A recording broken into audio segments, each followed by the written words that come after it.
Nicolas Sarkozy peut sourire pour la première fois et à 40 jours du scrutin, un sondage le donne en tête du premier tour devant François Hollande.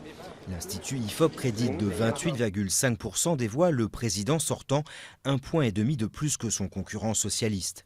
Mais le chef de l'État, qui a donné un coup d'accélérateur à sa campagne ces derniers jours, avec des annonces d'une facture souvent très droitière, s'est voulu imperturbable lors d'un déplacement en Bretagne.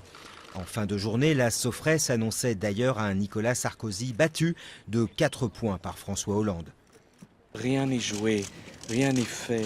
Je faisais campagne avant, je ferai campagne après. Qu'est-ce que vous penseriez de moi si je me mettais à commenter les sondages maintenant, alors que j'ai refusé de les commenter avant? Ça n'aurait pas de sens. Vous savez, les Français sont très intelligents et très lucides. Au second tour, toutefois, il reste battu à plat de couture par François Hollande. L'IFOP, toujours, donne 9 points d'avance aux socialistes au soir du 6 mai, à 54,5% des voix contre 45,5%, à l'image de la majorité des autres instituts.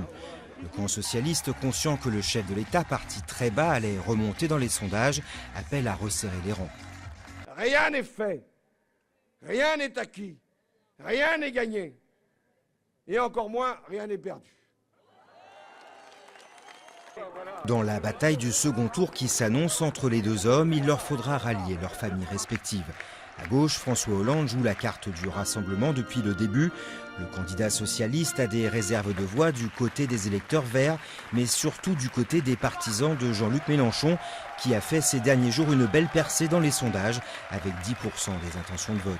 À droite, la dynamique semble plus problématique.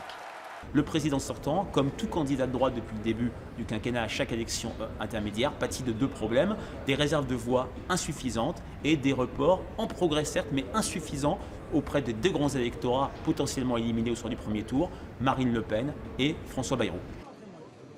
Marine Le Pen qui pourra bel et bien présenter sa candidature, elle vient d'annoncer qu'elle disposait enfin des 500 signatures requises.